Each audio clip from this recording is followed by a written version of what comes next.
Dear students, good morning. সবাইকে নতুন একটি সকালের শুভেচ্ছা জানাচ্ছি এবং তোমাদের সুস্থতা কামনা করে শুভকামনা জানিয়ে আজকের অনলাইন ক্লাস শুরু করছি। তো অনলাইন ক্লাস অনেকদিন যাবৎ ক্লাস হচ্ছে এবং আমরা চেষ্টা করছি আমাদের দিক থেকে যতটুকু পারা যায় তোমাদেরকে সহযোগিতা করার। বাট তোমাদের দিক থেকে রেসপন্সটাও যদি সেরকম হয় তবে একটা ভালো রেজাল্ট, কম্বাইন যে প্রচেষ্টা তার মাধ্যমে একটা ভালো রেজাল্ট আশা করা যায়।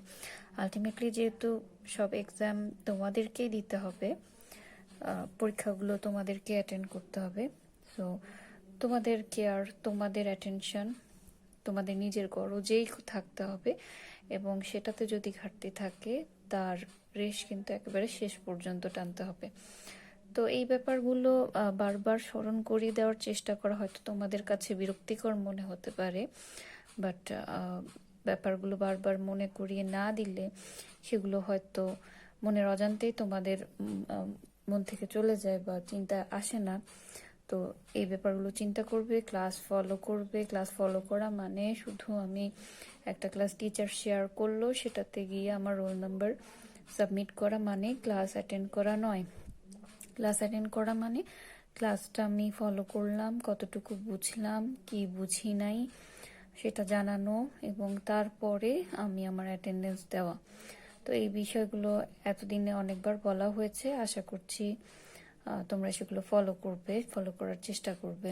কাজ শক্তি ক্ষমতা চ্যাপ্টার 5, এই চ্যাপ্টার নিয়ে আমরা বিস্তারিত আলোচনা করেছি এবং গত ক্লাসে কিছু সৃজনশীল প্রশ্ন আমরা সমাধান করেছি। আজকে আরও কিছু সৃজনশীল প্রশ্ন দেখব এবং এগুলোই তোমরা ক্লাস ওয়ার্ক হিসেবে সাবমিট করবে, ঠিক আছে? আলাদা করে তোমাদের কোনো হোমওয়ার্ক আমি দিচ্ছি না, বিকজ হোমওয়ার্কটা দেখা যায় ম্যাক্সিমাম ক্ষেত্রে অনেকে করো না, কেউ করলে কারোটা কপি করে সেটা দিয়ে দাও বুঝে না বুঝে। তো সে কারণে এক্সট্রা কোনো হোমওয়ার্ক দিচ্ছি না, বাট ক্লাস ওয়ার্কে যেগুলো ফলো করার জন্য বলছি বা দেখাচ্ছি সেইগুলো তো করবেই। পাশাপাশি বই আরও অনেক অঙ্ক আছে, অন্যান্য বই অন্তত 2টা রেফারেন্স বই ফলো করবে। একটা তো ক্লাসের সাথে ফলো করছো, আরও একটা বই সাথে রাখবে, বা সেটা যদি তোমাদের না থেকে থাকে লাইব্রেরিতে গিয়ে সেটা তোমরা ফলো করতে পারো।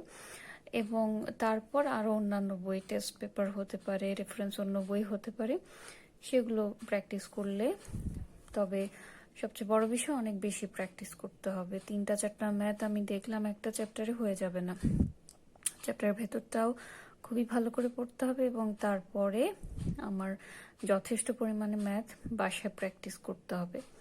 তো আমরা ম্যাথে চলে যাই। প্রথম প্রশ্নটা একটা লম্বা উদ্দীপক। সোহাগ তাদের বাসার ভূগর্ভস্থ একটি ট্যাঙ্ক থেকে পানি ছাদের উপর ওঠানোর জন্য একটি 10 কিলোওয়াট ক্ষমতা সম্পন্ন পাম্প ব্যবহার করে। ট্যাঙ্কটির দৈর্ঘ্য বলা আছে 4 মিটার, প্রস্থ 3 মিটার এবং গভীরতা 4 মিটার। ট্যাঙ্কটির 2/3 পানি দ্বারা পূর্ণ। ভূপৃষ্ঠ হতে ছাদের উচ্চতা 25 মিটার যদি হয়, পাম্পটির দক্ষতা বলা হচ্ছে 70%।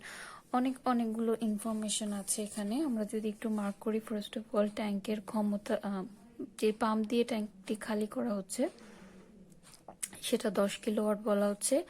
ট্যাঙ্কের দৈর্ঘ্য, প্রস্থ এবং গভীরতা, সেখান থেকে আমরা আয়তন সম্পর্কে ধারণা পাই। ট্যাঙ্কটির 2/3 পানি দ্বারা পূর্ণ, সেটা বলা হচ্ছে।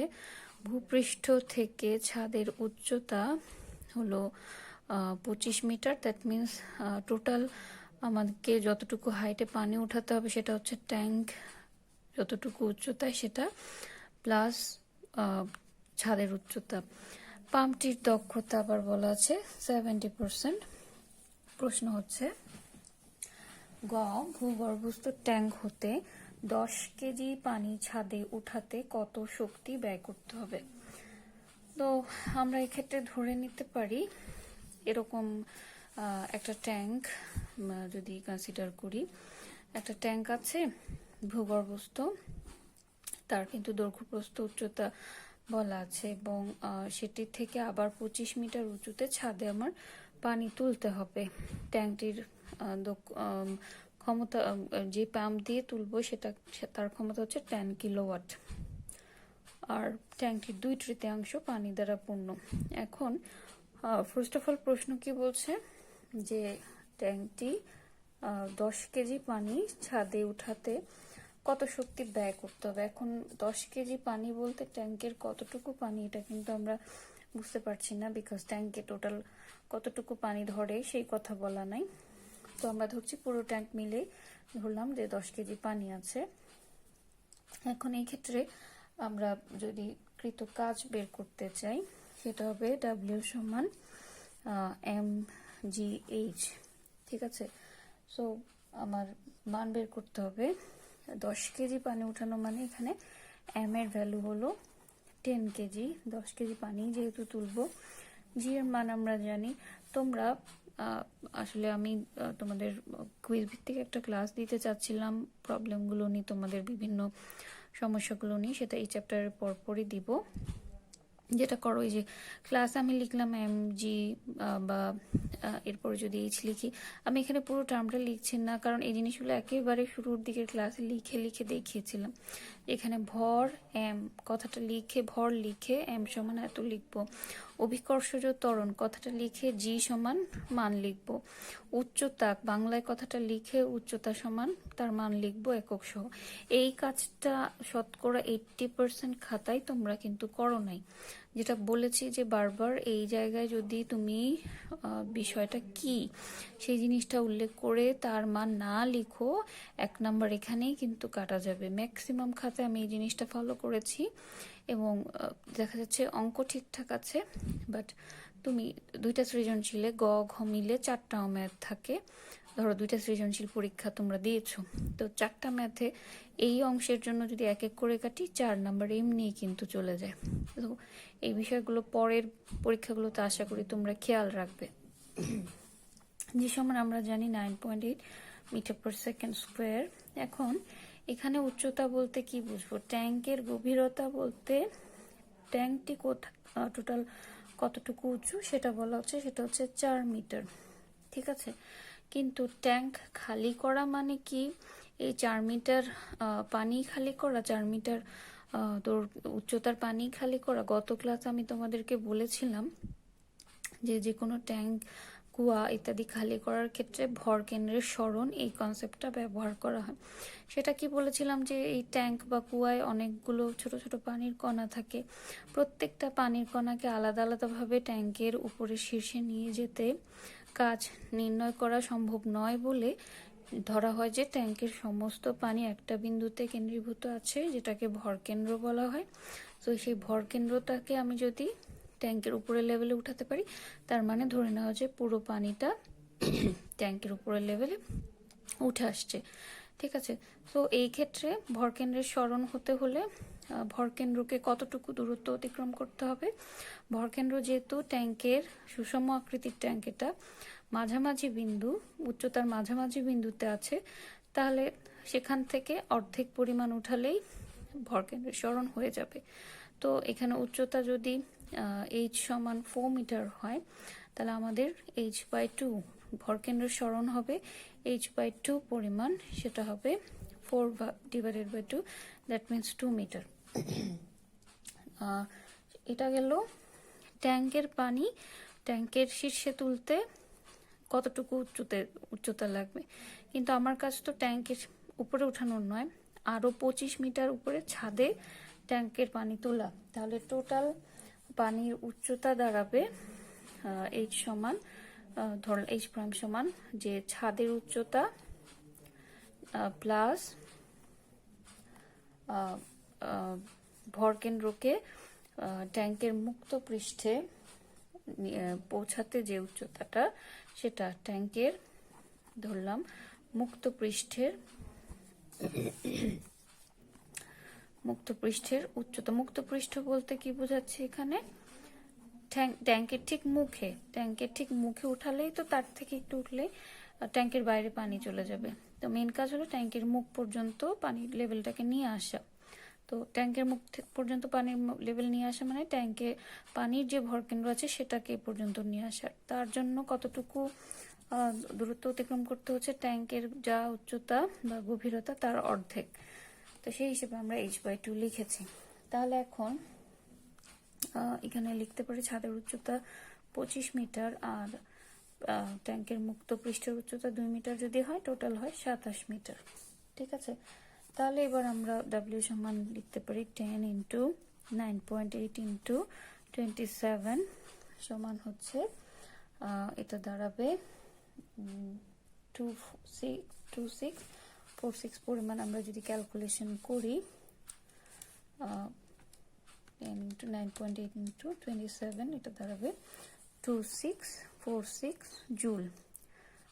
কাজের এককও অনেকে ভুল লিখছো, তোমাদের যে একক ভুল লিখলে এটার জন্য নাম্বার কাটা যাবে জানো।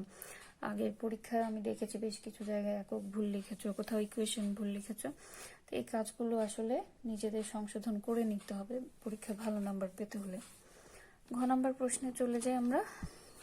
ঘ নাম্বার প্রশ্নে অনেকগুলো কাজ রয়েছে। ট্যাঙ্কটির পানি ছাদে তুলতে প্রথমত কত সময় লাগবে, দ্যাট মিনস টি বের করতে হবে, এবং উক্ত সময় পানি শূন্য করতে পাম্পের ক্ষমতা, যদিও পাম্পের ক্ষমতা বলেছে 10 কিলোওয়াট, সো 10 কিলোওয়াটের ক্ষমতার পাম্পই কি লাগবে কি না সেটা জানি না আমরা। সে ব্যবহার করেছে 10 কিলোওয়াট পাম্প, বাট এই ট্যাঙ্কের পানি অর্থাৎ 2/3 পানি খালি করতে আসলে কি 10 কিলোওয়াটের পাম্প লাগবে কিনা সেটা আমরা জানি না, সেটা বের করতে হবে কত কিলোওয়াটের পাম্প লাগবে। ঠিক আছে, তো প্রথম কাজ হলো টি বের করা। এখন টি সমান বের করতে হলে আমাদেরকে কি লাগবে, আমরা জানি ক্ষমতার ইকুয়েশন, ক্ষমতা পি সমান হচ্ছে W/T। ঠিক আছে, তাহলে টি সমান লেখা যায় W/P। W আমরা বের করব এবং P বের করব। এখন ট্যাঙ্কটির যে ক্ষমতা বলতে, একটা ট্যাঙ্কের 10 কিলোওয়াট ক্ষমতা যদি বলা হয়, তার মানে বোঝায়, এই কথাটা দিয়ে কি বোঝায়, যে এই ট্যাঙ্কটি বা এই পাম্পটি বা একটা যন্ত্রের ক্ষমতা যদি 10 কিলোওয়াট বোঝায়, তার মানে এই পাম্প যন্ত্রটি পরিচালনা করার জন্য তাকে ইনপুট হিসেবে যে পরিমাণ শক্তি প্রোভাইড করতে হবে বা ক্ষমতা তার লাগবে, তার মান হলো 10 কিলোমিটার। দ্যাট মিনস এখান থেকে আমরা বলতে পারি পি ইন সমান কিলোমিটার নয়, সরি, 10 কিলোওয়াট। 10 কিলোওয়াট পাম্পটির ক্ষমতা 10 কিলোওয়াট, মানে পাম্পটিকে পরিচালনা করার জন্য ইনপুট হিসেবে তাকে 10 কিলোওয়াট ক্ষমতা প্রদান করতে হবে। মিনিমাম 10 কিলোওয়াট ক্ষমতা যদি আমি ইনপুট হিসেবে দেই, তাহলে তার সেই কাজ শুরু করতে পারবে। কিন্তু আমরা পি সমান যেটা লিখছি W/T, এটি কিন্তু এই ইনপুট নয়। একটা পাম্প কাজে কতটুকু শক্তি রূপান্তর করলো, আমি একটা পাম্পে বা একটা যন্ত্রে ইনপুট হিসেবে একটা মান দিলাম, একটা মান, আইপি দিয়ে এখানে ইনপুট বোঝাচ্ছি। কিন্তু যন্ত্রটি পরিচালনা করতে যন্ত্রটির অভ্যন্তরীণ কার্যাবলীর জন্য কিছু পরিমাণ শক্তির অপচয় হবে এবং বাকি অংশটা আমরা পাবো আউটপুট হিসেবে। তাহলে দক্ষতা হিসেব করতে হলে মূলত তার আউটপুট অর্থাৎ বহির্মুখী ক্ষমতা, সেটাকে বলা হয় আউটপুট হিসেবে। তাহলে এই ইকুয়েশন যেখানে পি সমান W/T, এখানে মূলত জিনিসটা হচ্ছে পি আউট সমান W/T। একটা যন্ত্র সে তার দক্ষতা কতটুকু প্রদর্শন করলো, সেটা সে আউটপুটে কতটুকু কাজে লাগালো বা আউটপুট কি দিল তার উপর নির্ভর করে, যে জন্য ইকুয়েশনটা হবে P out divided by P out সমান W/T। এখন পি আউটের মান তো প্রশ্নে বলা নাই, পি ইন বলা আছে 10 কিলোওয়াট। পি আউট সমান কি হবে, আমরা জানি যে দক্ষতা ইটা সমান হলো P in P out by P in. এটা তোমাদের দেখিয়েছিলাম যে কার্যে রূপান্তরিত শক্তি ডিভাইডেড বাই তাকে সরবরাহকৃত শক্তি। তাহলে এটা আমরা জানি। এখান থেকে আমরা পি আউট বের করতে পারি, যেহেতু পাম্পটির দক্ষতা বলা আছে 70%, পি আউট সমান হবে ইটা ইন্টু পি ইন। ইটার মান 70%, মানে 70 divided by 100 into P in সমান 10 কিলোওয়াট। 10 কিলোওয়াট মান বসাও, যদি আমি বসে কিলোওয়াটটাকে ভেঙে বসাবে 10,000 ওয়াট। দেন তাহলে আলটিমেটলি আমরা এখানে যেটা মান পাবো সেটা হবে 7 কিলোওয়াট। 7 কিলোওয়াট বা 7 ইন্টু 10 কিউব ওয়াট, এইটা মান পাই। তাহলে পি আউট আমরা পেলাম, কিন্তু সময় বের করতে হলে পি আউটও লাগবে আবার ডাব্লিউ লাগবে। এখন ডাব্লিউ কি আমরা ইকুয়েশনের জন্য এর জন্য যে ডাব্লিউ বের করেছি সেটা না, সেটা হচ্ছে অনলি 10 কেজি পানি আমি ছাদে তুলতে প্রয়োজনীয় কাজ সেটা। কিন্তু আমার ট্যাঙ্কটি পুরো পানি তোলা মানে ট্যাঙ্কটি যতটুকু ভর্তি ছিল সেই পানি তোলা। এখন ট্যাঙ্কটি কতটুকু ভর্তি ছিল বলা হচ্ছে 2/3 পানি দ্বারা পূর্ণ। এখন 2/3 যদি ট্যাঙ্কটির পানি দ্বারা পূর্ণ হয়, তার জন্য উচ্চতা ডিফারেন্ট হবে, তার জন্য ভর ডিফারেন্ট হবে। তো এই ব্যাপারটা আমরা একটু বোঝার চেষ্টা করি যে প্রথমত আমার বের করতে হবে কি ডাব্লিউ সমান mgh, ওই 2/3 পানির জন্য। তো 2/3 পানি যদি আমার খালি করতে হয়, সেক্ষেত্রে ভরকেন্দ্রের সরণ কতটুকু, এইচ কতটুকু, আমরা সেটা আগে বের করি। এই ছিল আমাদের ট্যাঙ্কটির টোটাল হাইট ছিল 4, গভীরতা ছিল 4 মিটার, কিন্তু ট্যাঙ্কটির 2/3 পানি দ্বারা পূর্ণ মানে 4, তার 2/3 অংশ পানি দ্বারা পূর্ণ। দ্যাট মিনস 8/3 অংশ পানি দ্বারা পূর্ণ। তার মানে আমরা ধরলাম এতটুকু যদি পানি দ্বারা পূর্ণ হয়, তাহলে তার 8/3 অংশ হচ্ছে পানি দ্বারা পূর্ণ অংশ, পানি আছে এতটুকুতে, আর বাকি অংশ খালি। তাহলে খালি অংশ কতটুকু এখানে পেলাম, পূর্ণ অংশ হলো এতটুকু।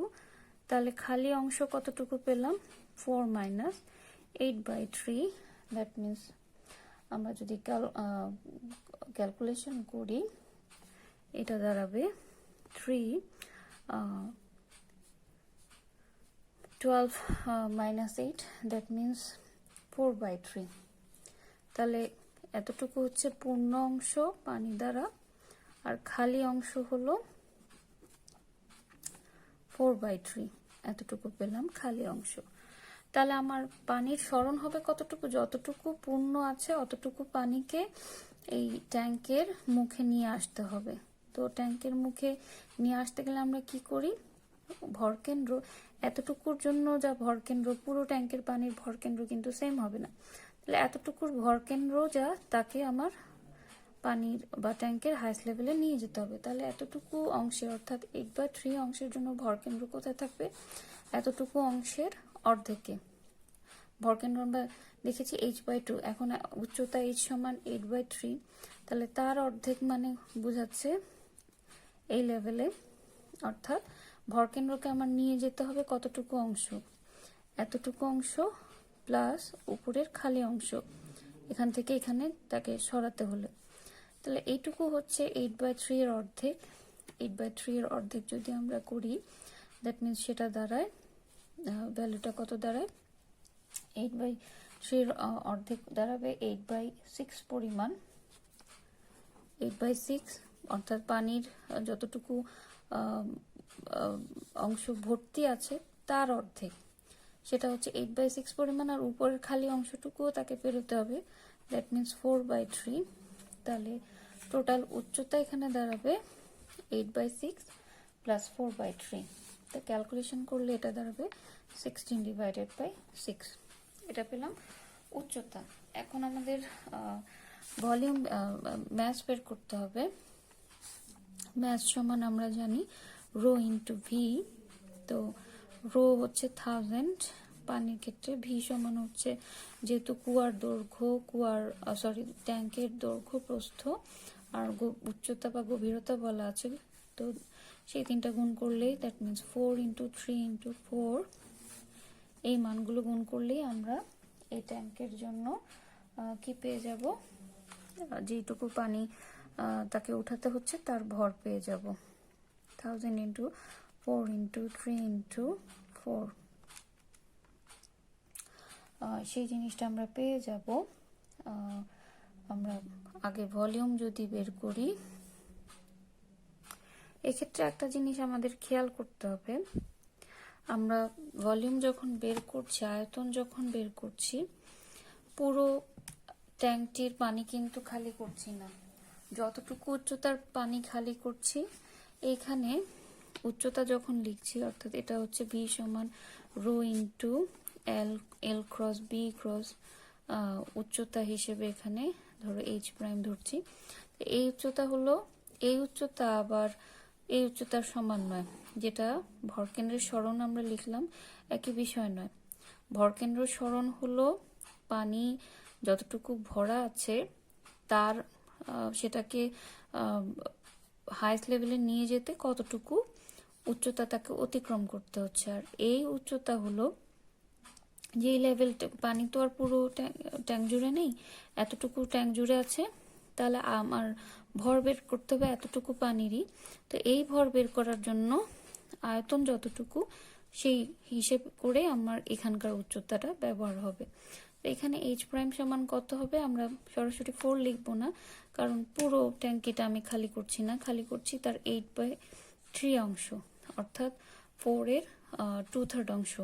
ঠিক আছে, দ্যাট মিনস 4 ইন্টু 2/3 লিখতে পারি, অথবা এখানে 8/3 অংশ লিখতে পারি, যতটুকু পানি আমরা উপরে তুলছি তার ভরের জন্য। তাহলে এখানে এখন যদি হিসেব করি, এটা দাঁড়াবে 4 into 3 into 8 divided by 3, that means 32 into 10 cube kg। তো আমরা এম পেয়ে গেলাম। আমরা এর আগে ক্যালকুলেশন করে পি আউট পেয়েছি। পি আউটের সূত্র লিখেছিলাম, সরি টি সমান লিখেছিলাম ডাব্লিউ বাই পি বা পি আউট। তাহলে টি সমান আমরা এখন পাই, ডাব্লিউ হলো mgh, mgh by T P out. তাহলে mgh সমান পাচ্ছি 32 into 10 cube into 9.8 into h বলতে এখানে ভরকেন্দ্রের সরণ 16/6 divided by p out, that means p out সমান আমরা কত পেয়েছিলাম, 7 into 10 cube, 7 into 10 cube। So এখানে mgh এর মান যদি আমরা বের করি, শুধু mgh এর মান, সেটা দাঁড়াবে 8.68 into 10 to the power 6, 7 into 10 cube। তাহলে টি সমান দাঁড়াচ্ছে 1239.47 সেকেন্ড। তাহলে প্রথম অংশ হলো আমাদের যেটা বলা হচ্ছিল কত সময় লাগবে। এখন উক্ত সময়ে পানি শূন্য করতে, মানে 2/3 অংশ পানি শূন্য করতে পাম্পের ক্ষমতা যদিও 10 কিলোওয়াট পাম্প ব্যবহার করছে সে সোহাগ, কিন্তু আসলে কি ওই 10 কিলোওয়াটই লাগবে নাকি অন্য কিছু লাগবে, সেটা আমরা কিভাবে বুঝবো। পি সমান ডাব্লিউ বাই টি, ডাব্লিউ বলতে এই যে mgh বের করলাম বা 2/3 অংশ খালি করতে যে পরিমাণ কাজ হলো সেটা পেয়েছিলাম 8.68 ইন্টু 10 to the power 6। এটাকে যদি সময় 139.47 দিয়ে ভাগ করি, দেন এটাকে আমরা পাবো ওয়াট হিসেবে, এটা দাঁড়াবে 7003.01 ওয়াট। ঠিক আছে, অর্থাৎ দেখা যাচ্ছে 7 পয়েন্ট সামথিং কিলোওয়াট হবে, বাট আমার সোহাগ ব্যবহার করছিল 10 কিলোওয়াট বা 10,000 ওয়াটের পাম্প। তার মানে তার যে পাম্প সে ব্যবহার করছে তার চেয়ে আরো কম ক্ষমতার পাম্প ব্যবহার করলে চলতো, অর্থাৎ পানি শূন্য করতে পাম্পটির ক্ষমতা হওয়া প্রয়োজন 7003.01 ওয়াট। এই হলো আমাদের কাঙ্ক্ষিত উত্তর। তো এই ক্যাটাগরির ম্যাথে অনেকগুলো বিষয় একসঙ্গে সমন্বয় করতে হবে। তো এগুলো যদি প্র্যাকটিস করো, এগুলো আরো বেশি ক্লিয়ার হবে এবং এই ক্যাটাগরির আরো ম্যাথ সেগুলো প্র্যাকটিস করতে হবে। আমরা সেকেন্ড প্রশ্নে চলে যাই। এটি সেই শক্তি নিত্যতা সম্পর্কিত একটা প্রশ্ন। লেখচিত্রে একটি টেনিস বলের ভূমিতে বাউন্সের উচ্চতা সময়ের সম্পর্ক দেখানো হলো। একটা টেনিস বল যখন বাউন্স করা হয় তখন প্রথমত তার উচ্চতা অনেক বাড়ে, তারপর কি আস্তে আস্তে সময়ের সাথে সাথে উচ্চতা কমতে কমতে সেটা থেমে যায়। সেরকম উচ্চতার সময়ের একটা গ্রাফ দেখানো হলো। লেখচিত্রে টি এ, টিবি, টিসি, টিডি সময়ে উচ্চতা যথাক্রমে টি এ পয়েন্টে, টিবি, টিসি, টিডি ইত্যাদি পয়েন্টে উচ্চতা যথাক্রমে 10 মিটার, 5 মিটার, 4 মিটার এবং 6 মিটার যদি হয়, অন দ্যাট কেস কি বের করতে হবে? আর কি বলা আছে? টেনিস বলের ভর বলা আছে 0.02 কেজি এবং সর্বোচ্চ বেগ বলা আছে।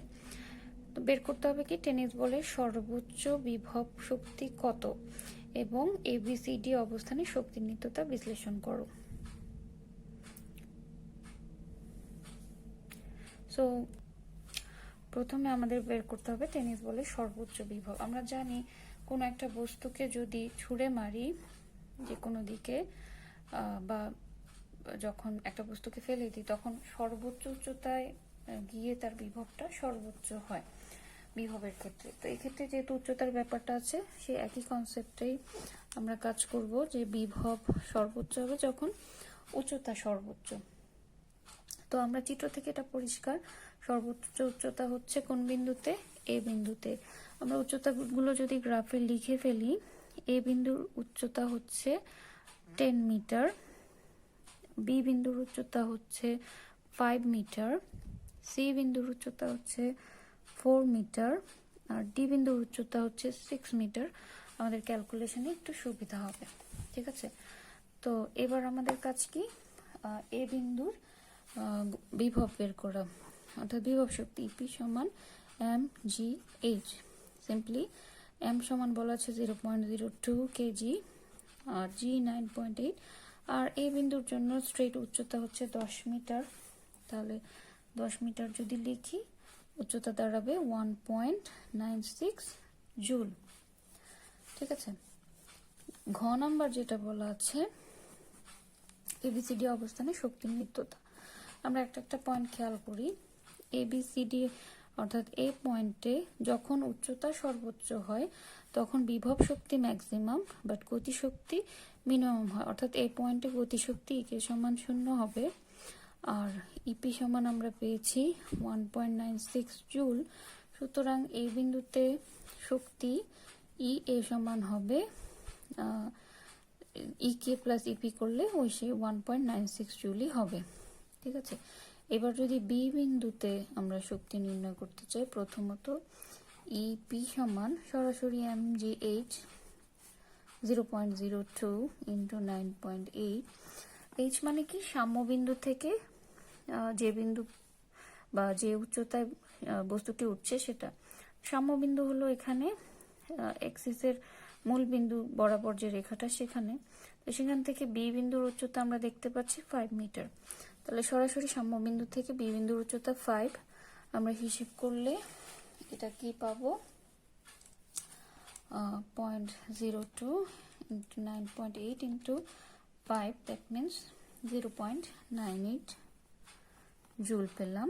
আর এক্ষেত্রে গতিশক্তি ইকে সমান ওই আমরা হাফ এম ভি স্কোয়ারের সূত্র থেকে জানি, half into M into V naught square plus twice G x.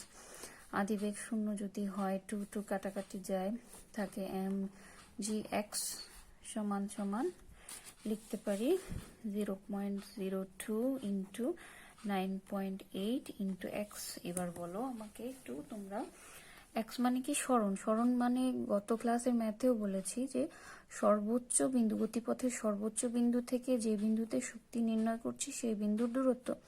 সর্বোচ্চ বিন্দু থেকে ছিল এ, সেখানের হাইট ছিল 10 মিটার, আর এখন আছে বি বিন্দুতে, সেখানের হাইট হচ্ছে 5 মিটার। তাহলে মাঝামাঝি সরণ হলো 5 মিটার পরিমাণ। দ্যাট মিনস এক্স সমান হবে 5। তাহলে আমরা এই ক্ষেত্রে গতিশক্তি পাচ্ছি কত? 0.980 পাচ্ছি জুল। সুতরাং বি বিন্দুর মোট শক্তি ই বি যদি বলি সেটা হবে ইপি প্লাস ইকে সমান 0.98 প্লাস 0.98, দ্যাট মিনস 1.96 জুল। এবার আমরা সি বিন্দুর জন্য শক্তি নির্ণয় করব। একই নিয়মে সি বিন্দুতে ইপি সমান mgh সমান 0.02 ইন্টু 9.8 ইন্টু সমবিন্দু থেকে সি বিন্দুর উচ্চতা হচ্ছে কত পরিমাণ, 4 মিটার। 4, তাহলে এটা দাঁড়াবে 0.789 মিটার। 0.02 9.8 ইন্টু 4, এটা দাঁড়াবে 0.784 জুল। আর ইকে সমান দাঁড়াবে mgx 0.02 ইন্টু 9.8 ইন্টু এক্স, মানে বি বিন্দুতে যা ছিল সি বিন্দুতে আসতে কতটুকু সরণ হচ্ছে, বি বিন্দুতে ছিল না সরি এক্স মানে সর্বোচ্চ হাইট থেকে এই বিন্দুর দূরত্ব। সি বিন্দুতে যেহেতু নির্ণয় করছি শক্তি, সর্বোচ্চ হাইট ছিল 10 মিটার, সেখান থেকে সি বিন্দুতে আসতে সরণ হলো 6 মিটার। দ্যাট মিনস এটা দাঁড়াবে 1.176 জুল। তাহলে ইসি সমান আমরা পাবো ইকে আর ইপি দুটোকে যোগ করে 1.96 জুল। আবার পাচ্ছি 1.96 জুল। লাস্টলি ডি বিন্দুর ক্ষেত্রে যদি আসি, ইপি সমান ডি বিন্দুতে সেই mgh, এম হচ্ছে 0.02 9.8, ডি বিন্দুর জন্য হাইট হচ্ছে কত, 6 মিটার। 6, তার মানে এই মানটা একটু আগে আমরা করেছি 1.176 জুল। আর ইকে সমান দাঁড়াবে mgx 0.02 ইন্টু 9.8 ইন্টু এক্স হচ্ছে 10 মিটার সর্বোচ্চ হাইট, সেখান থেকে ডি বিন্দুতে 6 মিটারে আসতে নেমে আসতে কত সরণ হয়েছে, 4 মিটার। 10 - 6 4 মিটার। দ্যাট মিনস এখানে লিখবো 4, আলটিমেটলি সেটা দাঁড়াবে 0.784 জুল। সো ডি বিন্দুর শক্তি ইডি হবে ইপি প্লাস ইকে সমান 1.96 জুল। এভাবে একটা বাউন্সার বলের জন্য বিভিন্ন হাইট যেটা বলা আছে, হাইটের মানের সঙ্গে সরণ কতটুকু হলো, উচ্চতা কতটুকু হলো, সেটা হিসেব করে করে আমরা বিভিন্ন পয়েন্টের শক্তি নির্ধারণ করতে পারি। ঠিক আছে, অঙ্কটা দেখতে একটু জটিল মনে হলেও খুব সিম্পল একটা অঙ্ক। তো এই টাইপের ম্যাথ প্র্যাকটিস করতে থাকো। যত প্র্যাকটিস করবে তোমরা, তোমাদের দক্ষতা তত বাড়বে, তত সহজে ম্যাথগুলো করতে পারবে। তো আজকের ক্লাস এতটুকু। এই চ্যাপ্টারের আরো ম্যাথ তোমরা প্র্যাকটিস করতে থাকো। নেক্সট দিন আমরা আশা করি চ্যাপ্টার 6 শুরু করতে পারবো। নেক্সট ক্লাসের জন্য তোমাদেরকে আগাম শুভকামনা জানিয়ে রাখছি। সকলকে ধন্যবাদ।